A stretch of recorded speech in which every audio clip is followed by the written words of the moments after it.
A Yokozuna hopes to redeem himself. An Ozeki hopes to become a Yokozuna. And a couple of Ukrainian studs hope to improve on their winning ways. We'll talk about it today on the New to Sumo podcast. Let's start the show. New to Sumo, here we go. It's great to be back doing our podcast again. Thanks so much, everybody who's been getting involved with the channel and watching our last few videos. We had a lot of fun doing the community mailbag last time. And feel free to keep sending in questions, and maybe we'll do another one soon.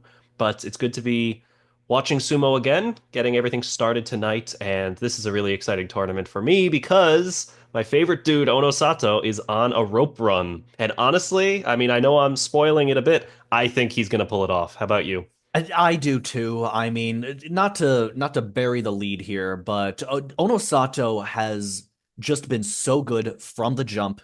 Every time he faces pressure, he answers that pressure by improving. I will share a tiny stat in a short while on why I'm so certain he's going to get it done, but I think we are only a few days away from crowning the 75th Yokozuna in sumo history.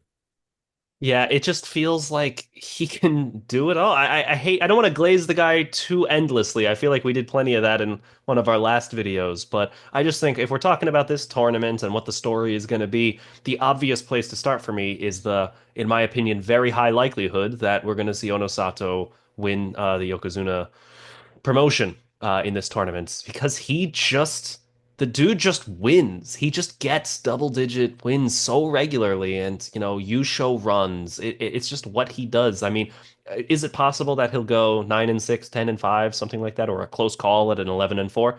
Sure, but how many times in the last couple tournaments has he had 12 or more wins? I mean, he does it like half the time he's getting 12 wins, and he's obviously got some great momentum having just won the last one. He's no stranger to winning U-shows, having just won three in the last year or so. I think he's got everything he needs to do it. Not to mention some slightly weaker performances from his main competitors. I see it as a pretty, not a safe bet, but I think it's a very, realistic bet that he's going to do it. Here is the stat or the data that I've found that has me just all in on Onosato to the exclusion of basically everyone else, barring like a Tokushoryu type insane run. Since entering the first division last year, he has never had a worse record than the previous tournament when he reaches a new rank. In other words, whenever he reaches a new rank and has some kind of performance in it, he always does better the next time. When he was first Sekiwaka, he had 9 wins. Following tournament, he had 13 and won it. He goes to Ozeki, he wins only 9. Second tournament, 10. Third tournament, 12 with a Yusho. There's nothing in the numbers that leads me to believe that he'll have less than 12 wins this tournament. And 12 wins is probably going to be enough to at least get him into a playoff, if not take the cup outright like he did. Yeah, so what you're saying is that basically, even if he's had weaker performances recently, like in the July 2024 tournament, he went 9-6 at a new rank, then by the next one, he's adapted to this new position and he's putting up better results. And then the same thing when promoted to Ozeki his first time at that position, he went 9-6, but then the next time he already gets another win, and the time after that he's winning a U show, and here we are. So that's a very interesting stat, just to kind of show this ability to adapt when he gets to these new positions. And I'd love to see it continue. I just love the guy. So Yeah, but that's there my there bet. are 41 other guys here, so we Of do course. have to acknowledge them. We'll start with our Yokozuna, Hoshoryu. But he came into the last tournament with a bandage on his elbow, which I believe he injured on, in the tournament that got him that Yokozuna rope. So good on him. But I don't think the bandage is gone yet. And until I see no bandages on him whatsoever, I'm not trusting him to to be as good as he was either in November or January. So maybe he'll, go like 10-5 or something if he's completely healthy, but I don't think that he's a 12-win guy this time around. But I do think we'll get some redemption from him. It's understandable. This is a point I've made in the past, and again, I don't need to keep comparing everything to Onosato. But if we're talking about who's competing for the Yusho, Hoshoryu in the Makuchi division, he averages between 9 and 10 wins every tournament. Mhm. And probably the main person he's up against in this one, Onosato, he averages 10 plus. I think it's actually closer to 11. So, Hoshoryu, he's probably going to have very strong tournaments, but especially nursing an injury. I wouldn't expect him to win the U show, although he could definitely be in the hunt for a long time. And then obviously he did have not long ago several very really strong tournaments. So could he do it again where he's going to the last day and fighting for it with Koto Sakura or someone else? Absolutely. But you usually don't expect it when you're coming off of a weak showing like he was in the last one. And just to recap for people, in the last tournament, he had 5 wins, 5 losses, and then ducked out at the end and had 5 absences. So it seems like all signs are indicating that he will be stronger this time around, but we haven't seen him compete at this level and now in 2 tournaments, so we don't know what we're getting. Yeah, exactly.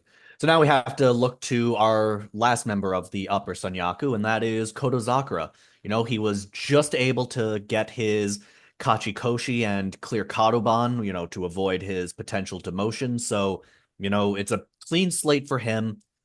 I assume he's healthy. I haven't heard anything to the contrary, but I mean, how can you really trust somebody who has only won 13 matches over 2 tournaments? Like he won more than that, at the end of last year when he won that first U show. So, once I see that he's dominating guys again, he's not making any of those obvious mistakes or giving up, that's when I'll be ready to start putting my trust in Kotozakura again.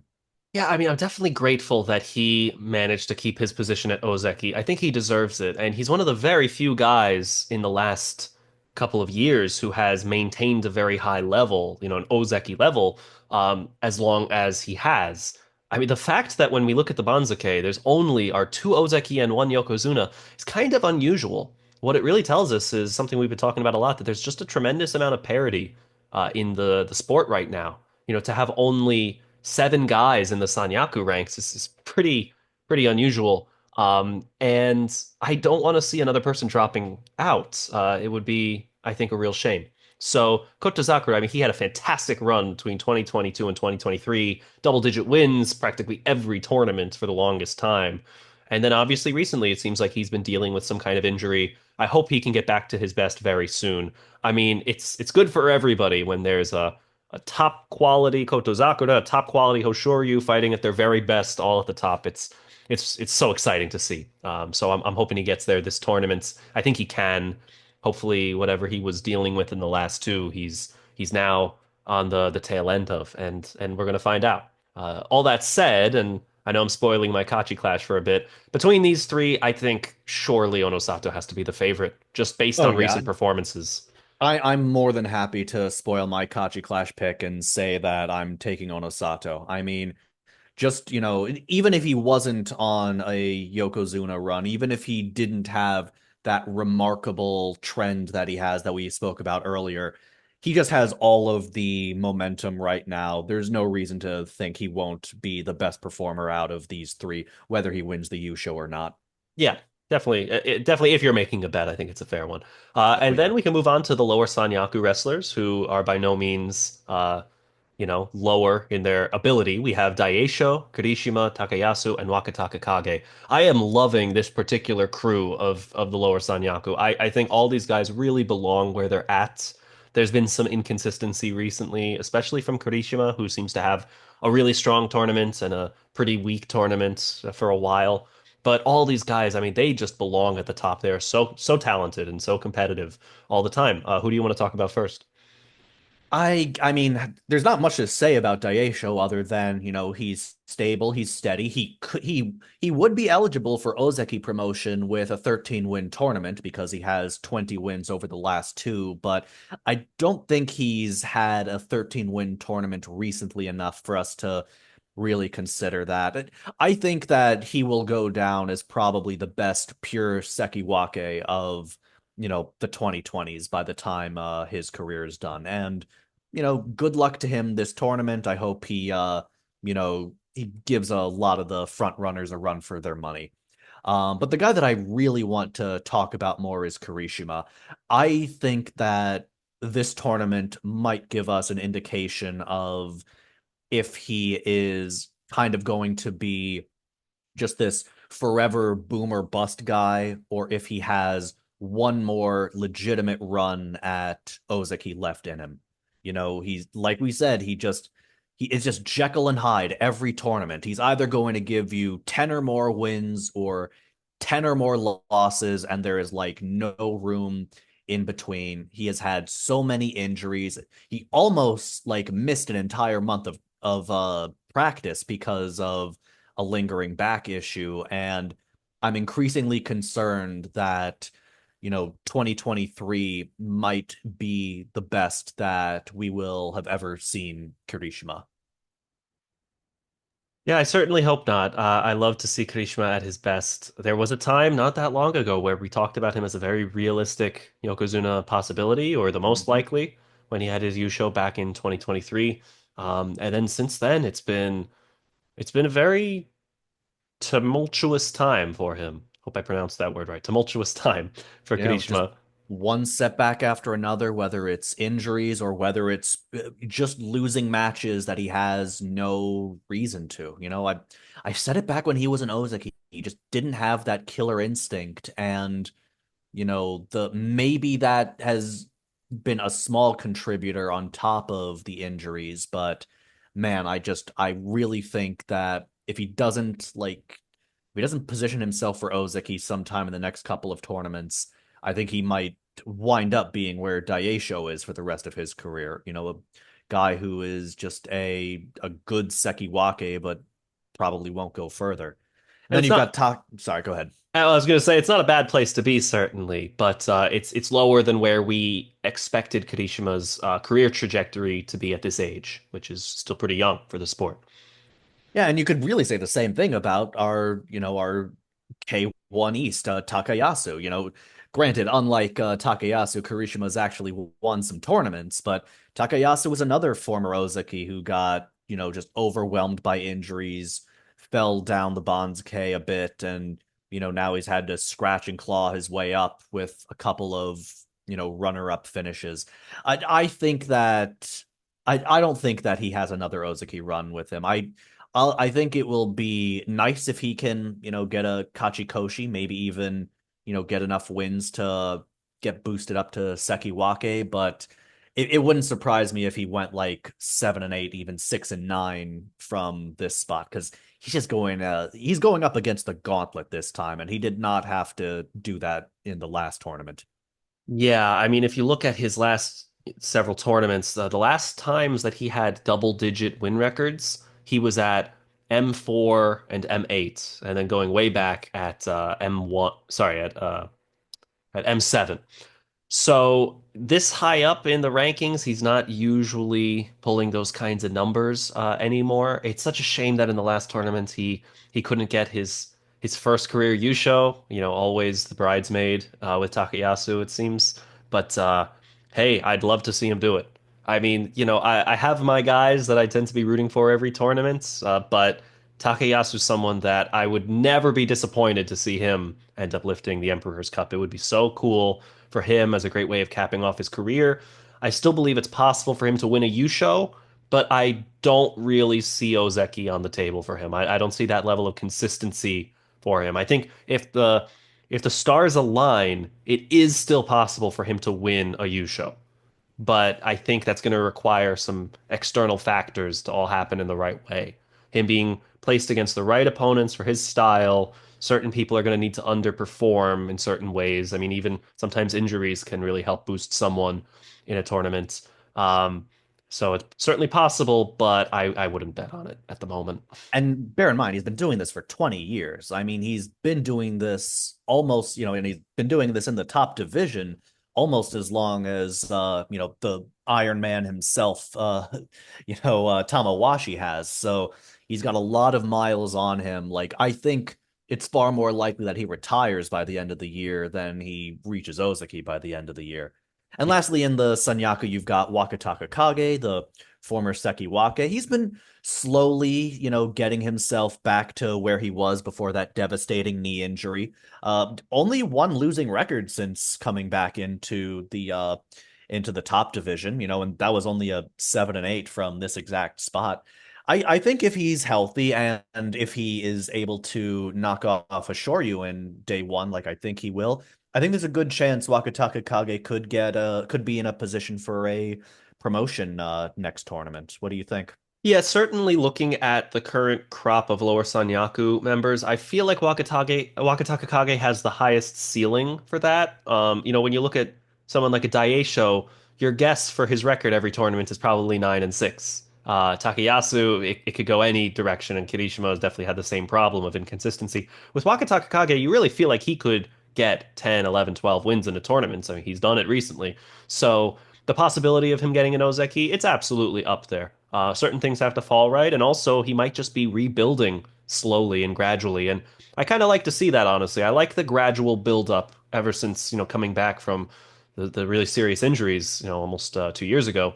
It's nice to see that he's just kind of steadily climbing. It feels a little bit more sustainable and like he's going to be up here for a long time now. And that's certainly what I hope for from him. So, yeah, I mean, if I were to, make a guess off the top of my head, what's his record going to be this tournament? I'd probably say 9, 10 wins. I think it's pretty safe to say. He beats just about anybody.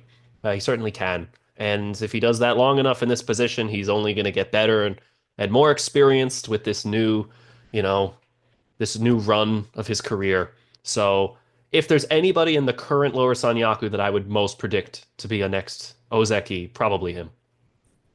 Yeah, he's a pretty good pick. And let's quickly run through the Joy and the rest of the Banzuke as well. You've got his older brother Wakamoto Haru and the grandson Oho at Maegashira 1. Those are two guys that, might be right around where they belong. You've got the Lord of Chaos Abi, and you've got the always consistently inconsistent Gonoyama, Iron Man Tamawashi, the rich man's Ura Hiradaumi. You've got you've got the still no Makekoshi Takeru Fuji, as well as the poor man's Abi Ichi Yamamoto. I just have to stop you for a second here and point something out that might be fascinating to people.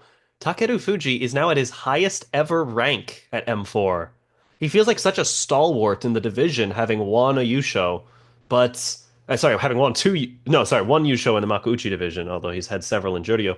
Um, M4 is the highest rank he's ever been at. I feel like he has been in the Sanyaku for 2 years now, but obviously he's still very fresh to the whole division, and the way he performs, you'd think that he had been around for a long time, but no. So this is going to be interesting. M4 as he keeps rising, his opponents in the first weeks are going to keep getting tougher, and at M4, I mean, he is going to be facing off against the best of the best from day one, and that's going to be really interesting to see how that goes for him. Oh yeah, there is no more liquid diet for Takeru Fuji. Like this is the part of the Banzuke where if you get a winning record, you are pretty much in a prime position to start making a run at Ozaki if you have like title worthy performances. So certainly someone to keep an eye on. Continuing to move down the Banzuke, you've got the amazing Summer Salter Ura. You've got the just happy to be here Chiyoshoma. You've got Oshoma, who is probably happy to be here. Flying Monkey Tobizaru, who might be ready to make a run. Hakuoho, a guy who has never had a losing record in the first division, despite having a couple in the Juryo division. He's someone else who's getting closer and closer to that spot where if he finds his right sumo, he might also be, well positioned to make a run sooner rather than later. Yep, he's also in his highest ever ranking at M7. He had a Oh, strong yes. showing at 9-6 in the last tournament at M9, which was also his highest at the time, tied for his highest at the time. So it's interesting to see. I mean, we've seen this with several guys who get debilitating injuries and it totally stops their trajectory.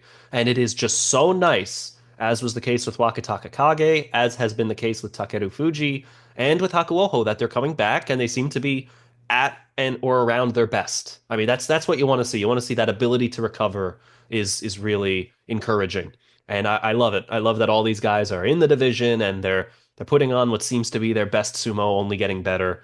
It's really exciting. I think it's a fantastic moment for sumo that all these guys are up in the division at the same time and staying really competitive. Yeah, I'm looking forward to seeing what he does. We've also got the unpredictable Churana Umi. We've got Onokatsu, who's also reached his highest rank. You've got the pride of Kazakhstan, Kinbozan. You've got Onishiki, my personal hero, who I will get to in a moment. You've got the smallest guy on the Banzuke Midori on this part of the Banzuke, Midori Fuji. You've got Hoshoryu's stablemate Meisei, and you've got the ex Ozaki Shodai to round out the top 10. So And then in I'll just in quickly the list. top 10, before we continue, anyone in here that you see as an outside shot of winning the Yusho, in particular of this crew that Hmm, we just talked about? out of this crew, I mean, I have to go with Onishiki simply because he's never finished a tournament five less than 5 wins over 500. Like in all of his since becoming a Sekitore, he's had at least 10 wins every single time. And when he was in the lower divisions, he had at least 6 wins every single time. He's never come close to a losing record, although he has come pretty close to losing a few bouts. But ultimately, if there's anybody down here that we can clearly see has that potential, it has to be Onishiki. There isn't anybody else uh who's given less reason to doubt than he has, if I said that right. Well, I think we get the idea. You like Onishiki and you think he's Oh, excellent. yes. And many agree, and I'm one of them. I think, other people that we might consider, just from the names we've mentioned so far for possible Yusho, I would go with Takeru Fuji because he's done it, because he just competes at a high level every tournament. But one thing I'll say is that Yusho is getting further and further away as a piece of history. The one that he won in March of 2024, we're now over a year from it. And he Mhm. hasn't had more than 10 wins in the top division since then. Obviously, he was away for several tournaments because of injury. But the point being that, Takeru Fuji, now is the time, I would say. Now that he's back up right around the Sanyaku, just under it, he's going to be competing against all the best guys. This would be the moment for him to reassert himself as a perpetual competitor for the Yusho, the way Onosato has done since first entering the division. The two have obviously been connected many times as having kind of similar career trajectories, having won Yushos so early in their career. But if he doesn't put up a very strong tournament here, I must say I'll be a little bit disappointed because I Well, sort of I understand where you're coming from because we've seen just in his own stable, we've seen Midori Fuji come this high to reach this height and then get just shot down. We saw Atami Fuji reach that level, throughout 2024, and he just could never get that winning record to get in there. So maybe he can succeed where his two stablemates have failed, or maybe he's close to reaching his ceiling the way that those two guys are. So you know it, this is there's no more, like I said, there's no more liquid diet for him. He's going to face all of the upper Sanyaku guys, all the lower Sanyaku guys. He's going to be facing off against a lot of guys who have won tournaments and several guys who have won them very recently. yeah. So wishing for the best for them and many others. And we obviously went through everyone, but I just want to give another shout out to Tamawashi doing incredible things at the age of is it 40 now exactly? He Maybe is he's I mean he's in his early 30s and he is still knocking around guys who are literally half his age, like Onishiki. I'm still in my early 30s, and if I have to walk down a flight of stairs, I just want to lie down on the couch for an hour. Just to be clear, he is 40 years old. Good Lord. Yeah, incredible. And he just had a 10-win tournament. I mean, this guy's a monster. I would love to see him just get a winning record at M3, and it would be incredible, miraculous. This guy is just so legendary, and I want to give him his flowers directly. But, there's a lot of great names up here. We can't go through all of them in as much detail, so we'll keep on going. All right, down in the lower Maegashira ranks, we have a couple of savvy veterans in Endo and the Ukrainian Shishi. We have Atami Fuji, who really seems to be in a bit of a slide after being just such a consistent presence in the Joy for a long time. You've got Takanosho, who might be a sleeper to challenge for the Yusho, because from this position, he usually tends to perform pretty well, but we can discuss him a little bit later. Let's see. You've also got Toki Hayate, who he finally had a winning record. Went 10-5 last time, so he's at his career high. You've got some guys that may or may not even have a winning record, such as Sadanoumi, Roga, Shonanumi, Nishikigi, and Asakoryu. Uh, Maegashira 14 Kota Shoho has been ruled Kyujo to start the tournament, so maybe he will stop by sometime midway through it, but for now he will not be in the start of the competition. Then you've got everyone's least favorite wrestler Ryuden. Why is that, by the way? Ryuden did some extremely bad things during the COVID lockdown. I don't want to, say what it's alleged that he did for legal reasons, but he did some things that really may have messed over a lot of people and have just made people really dislike him. Google Ryuden, or just look him up on Wikipedia and you'll quickly learn why. Sure, understood. Tamashoho was able to get a stay of execution despite his losing record in the last Basho. And then we've got two Maegashira debutantes in Kaio and Tochi Taikai.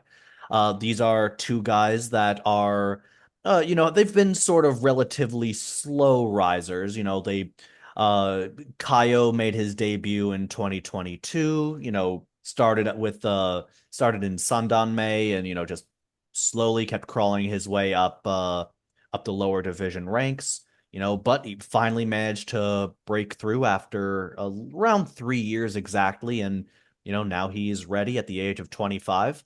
Tochi Taikai is the same age, only a few months younger, but has been in sumo for about 5 years longer, so he's certainly paid his dues to get to where he is. I don't know if either of them are really sleepers to get like that double digit win debut that guys like Onishiki, Takeru Fuji, and Onosato have enjoyed, but there's certainly guys that wouldn't shock me if they had like 8 or 9 wins on debut. So now, why don't we quickly go through our Kachi Clash? In the past, we've spent a little bit less time going through each wrestler's profile, but we wanted to kind of do it a little different, give you a little bit more detail of as many wrestlers as we could. And so we're going to do our predictions quickly at the end here for Kachi Clash for those who compete. And a quick reminder that if you want to join our Kachi Clash team or our stable, just drop your username for Kachi Clash in the chat or send us an email and you can add it in. We have to add you ourselves. Also, keep in mind that you need to have an active profile in order for us to add you. So my picks are already on the screen here. For the top three wrestlers, we're choosing between Hoshoryu, Onosato, and Koto Zakura. I don't know if you could see my picks, but I think we have the same person here. Oh yes, in fact, we have most of the same picks in general. I am going with Onosato, as I've said ad nauseum. I think he is going to win the whole thing. I am also going with your Sekiwake Daisho as the top performer in his division. There's simply nobody that I trust more to get a winning record from this position. Now you and I, oh, actually, we have the same pick at Maegashira. We're both taking Takeru Fuji. No reason not to. He's never had a losing record at this division. Now we do differ slightly in the fourth level. So you're going with Hakuoho, who's never had a losing record here. I'm going with Onishiki, who's also never had a losing record here. So, I think, and they're both at career highs. I think Onishiki might have only a slightly easier shot at getting a better record since he's lower on the banzuke, less likely to face anybody who's way over at the top. That's why he goes over Hakuoho for me. Yeah, it's totally understandable. And honestly, I think I could go either way. Those are definitely probably going to be the two most popular picks at this level. There might be some picks for Onokatsu, who's had some fairly strong showings recently. Kinbozan's definitely going to get a few. But for me, I like to just think about my team. Who do I want to have behind me? And for me, Hakuoho was just that guy. I think Aonishiki, my one concern with him is that his style is unorthodox, and that at a certain point, as he gets higher up and the competition he's facing gets fiercer, that it's simply not going to work on some of those guys at the top. We'll find out. Obviously, Onishiki hasn't really fought the very top guys just yet, whereas Hakuoho, he's fought against almost everybody at the very top, at least at some point. So. It's really it's a complete shot in the dark. I think both of them are great picks.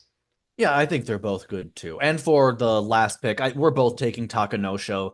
He's literally only a few tournaments removed from from challenging for the Yusho from an even a slightly higher position than he is now. I think I'm willing to chalk up his 3-12 record in the last tournament to just him being maybe over promoted a bit, but from this spot, I think he is perfectly positioned to, sort of wreck shop a little bit, especially against some of the guys that are, right around where he is. Yeah, it's certainly scary to pick someone who had a 3-12 record in the last tournament. But when that person drops so much lower and the competition they're facing is going to be so different, you just like to believe that they're going to be able to handle it. He was 11-4 a few tournaments ago when he was at M6. So you imagine that if he's at the same level of strength, surely the competition he's going to be facing at M12 is going to be even easier, and he should be able to put up similar numbers. So that's my logic with it anyway. I certainly think that this pick could be the one that dooms my bracket, but we'll find out. We're also once again going to challenge you, the audience. Who do you think will win the U show? What do you think will be their record? Let us know in the comments. And you know what? The first one to correctly pick both the U show winner and their exact record will be a pinned comment to this video. And that's going to do it for this month's tournament preview show. Thank you all so much for following and paying attention, staying with us for this long. If you haven't already, please follow us on YouTube. We are also on Spotify now. And feel free to drop a comment, subscribe, like the video, all that good stuff for the YouTube algorithm. And we will see you after the Basho and after we have crowned a new champion and maybe even a new Yokozuna. Who knows? See you next time. New to sumo, here we go. Bouts and shouts, your weekly treat. Every champion you'll meet. Ring the gong, it's time to learn. Sumo tales at every turn.